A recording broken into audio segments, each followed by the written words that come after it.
the mortars started coming down and hit the ammo dump. And all the 105 howitzers, the shells, the 75, the 30 calibers, they exploded. And they come up on top, clean above us, upon the beach, and bursted. And all the sand came down on me. And my buddy was there. He had a shovel. He started shoveling me out. You are about to embark upon the great crusade to meet this mounting aggression. And make no mistake about it, good will prevail.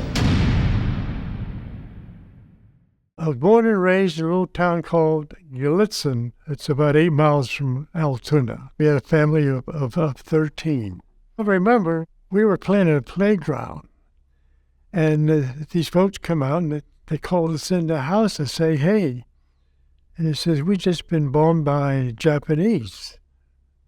And I said, wow. Of course, I was only very young at that time, 1941, 16 years old, I think it was.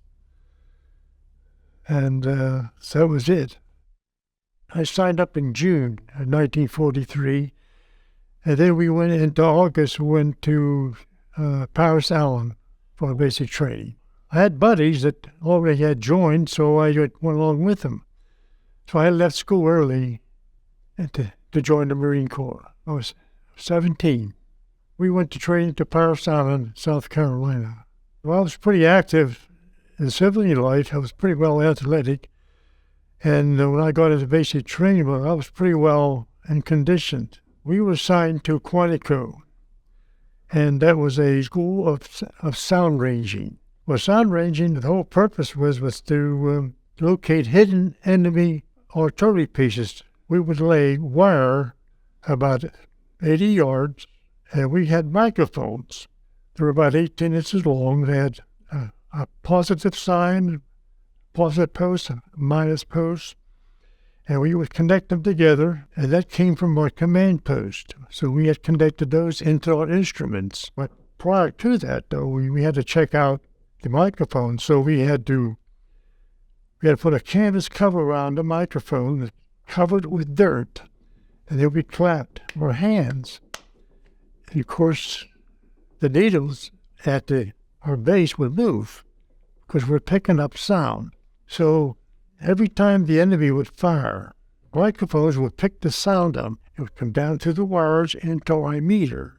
It would register. And how we determined where that position was, prior to that, we had a map of Iwo Jima, and we had coordinates on each end of the island. So when we had set the artillery pieces, we made sure that they were in a grid, knowing what the coordinates were, and we knew where the coordinates were at the other end of the island. That's the only way we could tell how far they were by the coordinates. So anyway, when they fired, the sound comes into the microphone, comes into our command post. We get a series of plus readings and a series of minus readings. So the more plus readings we got, the more accuracy we was getting to the position. So after we get all that data, of course, we had a logbook. We had to calculate the elevation, the range, and the distance for the artillery. And that's what we did over there in Iwo Jima. It was back in 1945. We first went to Hawaii, and then we went up to Hilo. That's a little island. This is where we trained. This is where the Camp Toraro was for the Marine base. And the 5th Marine Division had organized there. We trained there. We knew we were going to go to combat sometime, so we actually we trained there all the time. I was really homesick at first, after, of course, you have a lot of buddies with you, they keep you going a lot, so we were anxious to get there also. And I think it was my 11th wait that whenever we landed on Iwo, and before we got off aboard ship, we had to go down the side on the ropes into what they call a duck. It was a motorized vehicle, which runs in the water and then gets up on the beach. But we had a hard time getting on the beach because the sand was so thick and black, and We couldn't get any traction, so they had to put some wire mesh down to get the vehicle out on the beach. So finally, we got part way up as we got out, and we got in the water about 18 inches, so we finally got on dry land. And so we kept on going, and we had to stay at the beach. So how we had to stay there, the patrol come up and said, you're going to have to stay overnight because you can't leave. And so we did. We had to dig in at the edge of the beach. So we dug in. And of course, before we went along, we had to carry our equipment, which was sound raising equipment. All the other apparatus with it. Mount Suribachi wasn't too far from us. And they were firing mortars down on the beach. And I didn't actually realize that we were so close to an ammo dump at that time. And finally, the mortars started coming down and hit the ammo dump. And all the 105 howitzers, the shells, the 75s, the 30 calibers, they exploded. And they come up on top, clean above us, upon the beach, and bursted. And all the sand came down on me, and my buddy was there. Of course, we were in the forecastle that time, and all the sand came down on me, and he had a shovel. He started shoveling me out. We were very, very fortunate that we got out of there alive.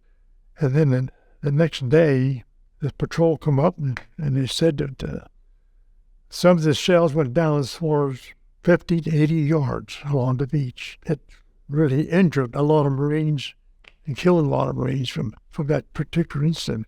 And while that ammo was going on, we had two Marines actually crawling up with a fire extinguisher trying to put the fire out. So one of them didn't make it. And of course, the other one, he finally got it put out. So the next day, we had to leave, and so we had to carry all our equipment back up there. We had to follow that tank to get to our position. And here when we got there, a lieutenant had us missing in action because we didn't show up that day. So they're very, very pleased to see you, happy to see us. So from there on, of course, then, we had to move forward. At the end of the campaign, which is about 30-some days, they knocked out 50 Japanese artilleries, and we got a Presidential Citation on that. I can remember when they laid out an area for the graveyard. Most of my units were around there watching, placing the bodies at the graveyard. That was one thing very, very, very sad. When I was on the beach, there was this Marine had a tripod with a telescope. He hollered at me, "Hey, Marine, come on down." He says, "You want to see history made?" I said, "Yeah." So I went down. He says, "Come on, look through that telescope." I looked up there. By golly, there he was. The first time I saw the flag being raised. And then, of course, they raised it the second time. They went down to the ship and got a much larger flag to be brought up to be placed up there. How did that make you feel? Oh, terrific. The very last day, my birthday was on the 27th of March, I think. We left maybe a couple of days after that. That was my time that I could remember, that leaving after my birthday, the 19th birthday. We went back to Pearl Harbor. That was back up in Hilo to recuperate. Of course, we were there until the time we were to leave to go to occupation in Sasebo in Japan. If we had to evade Japan, we'd evaded Sasebo. Anyway, they told us that we had to go through this canal to get into Sasebo. And if we had to invade that, they had artillery on each side of the channel.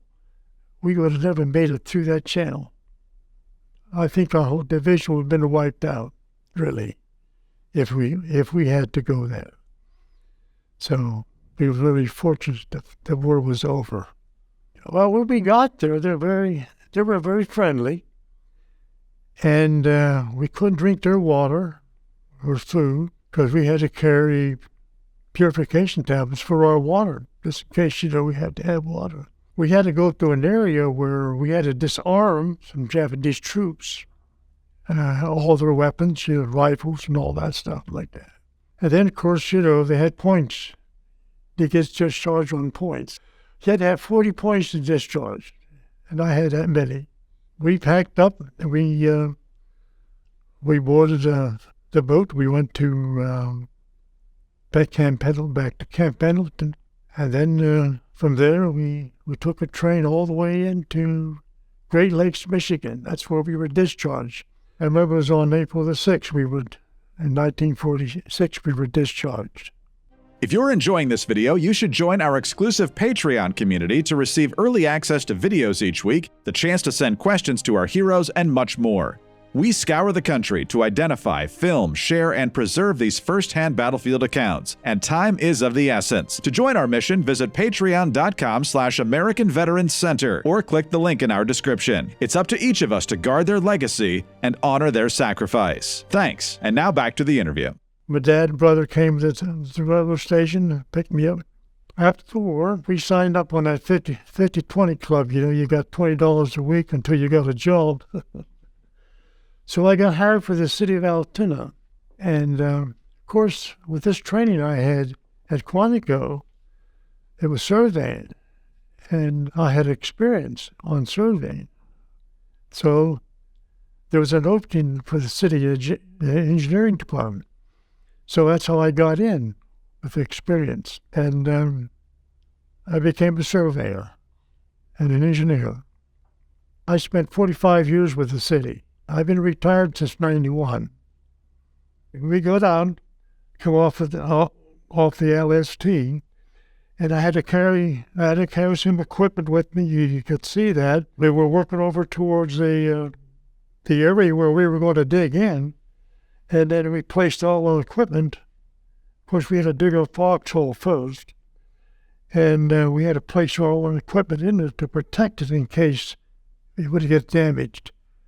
And I could recall that. This is one of my buddies that pulled me out of the foxhole that sand come out on me. Where's you? Right here.